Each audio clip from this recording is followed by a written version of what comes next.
மகாபெரிவாச்சரணம். ஸ்ரீ லலிதா ரகசிய சகஸ்ரநாமத்தில் வாக்தேவதைகள் அம்பிகையின் நாமங்களாக சொல்லிக்கொண்டு குருமூர்த்தி குணநிதி கோமாத்ரே குஹ ஜன்ம பூஹு தேவேஷி என்று சொன்னார்கள் இல்லையா? அடுத்ததாக அவள் எப்படி இருப்பாள் என்று பார்க்க வேண்டும். தர்மத்தின் வழியில் நடக்காதவர்களுக்கு அவள் எப்படி காட்சி கொடுப்பாள் என்று சொல்லக்கூடிய ஒரு அற்புதமான ஒரு நாமம். ஓம் தண்டநீதிஸ்தாயை நமஹ.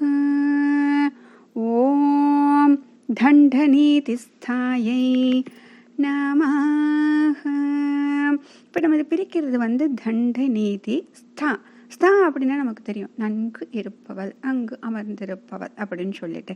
இந்த தண்டநீதி அப்படிங்கிறது என்ன அப்படின்னா அர்த்த சாஸ்திரம் அப்படின்னு சொல்லிட்டு நமக்கு ஆட்சி முறைகள் எப்படி இருக்க வேண்டும், நாம் எப்படி வாழ வேண்டும், என்னென்ன விஷயங்களை செய்ய வேண்டும், இதெல்லாம் சாஸ்திரத்தில் சொல்லப்பட்ட ஒரு விஷயங்கள் இருக்கு. அதில் அரசன் எப்படி ஆட்சி செய்ய வேண்டும் அப்படின்னு சொல்லும்போது நிறைய சொல்லியிருப்பாங்க. தண்டம், தண்டநீதி, தர்மம் இப்படின்னு சொல்லிட்டு பல விஷயங்களை சொல்லிட்டு வருவாங்க. அப்படி சொல்லும் பொழுது தண்டநீதி அப்படின்னு ஒரு விஷயத்தை இதில் சொல்றாங்க. அதாவது தண்டநீதி அப்படிங்கிறது ஒரு சட்டம்.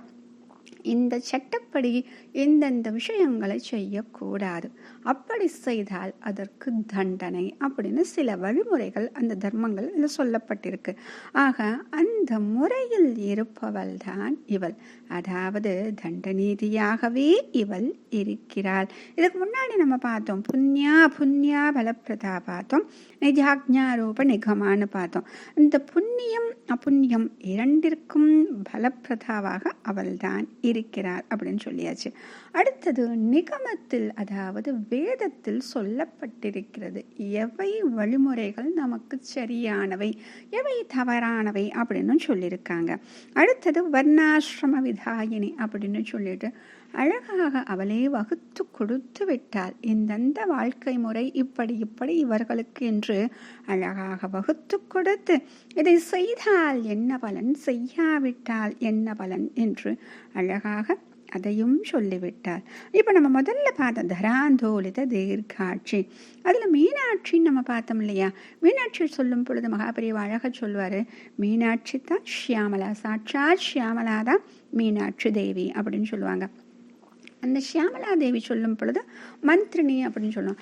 அம்பிகையை சொல்லும் பொழுது இதுக்கு முன்னாடி நம்ம பார்த்தோம், அம்பிகை யுத்தத்திற்கு வருகிறாள். அவளுடைய தேரின் இருபுறமும் அவளுக்கு பலமுள்ள மந்திரிகளாக, சேனாதிபதிகளாக, எப்படி சொன்னாலும் சரி இருவர் இருப்பார்கள். ஒருவர் இந்த ஷியாமலா, இன்னொருவர் யார் என்றால் வாராகி. அவளுக்கு என்ன பெயர் அப்படின்னா தண்டநாதா அப்படின்னு அவளுக்கு ஒரு பெயரா. அதனால தான் நம்ம சொல்லும் பொழுது கிரிச்சக்கர ரதாரோட தண்டநாதா புரஸ்கிருதா அப்படின்னு சொன்னோம்.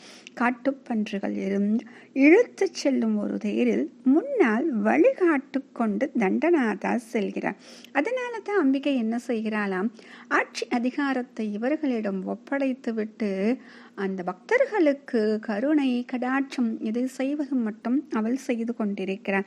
ஏனென்றால் இவர்கள் மிகவும் சரியாக செய்வார்கள், மிகவும் கடுமையாகவும் தண்டிக்க கூடியவர்கள்.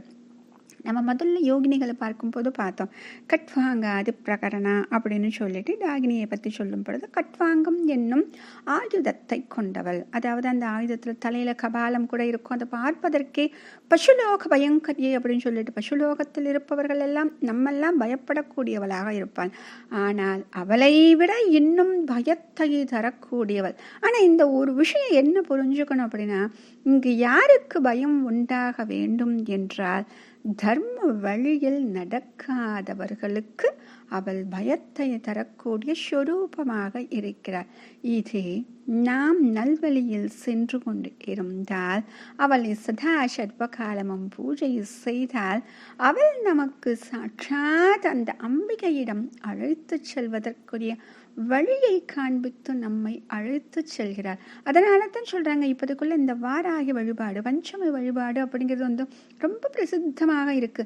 ஏன் அப்படின்னா அந்த அம்பிகையை அடைவதற்கு மிகவும் சீக்கிரமான வழி, அவளுடைய அனுக்கிரகத்தை பெறுவதற்கு மிகவும் எளிய வழி அப்படின்னு சொல்லிட்டு, அப்படிப்பட்ட இந்த தண்டநீதி என்று சொல்லக்கூடிய அந்த தண்டநீதியாகவே இருக்கக்கூடியவள் இந்த அம்பிகை. மகாபெரிவா சரணம்.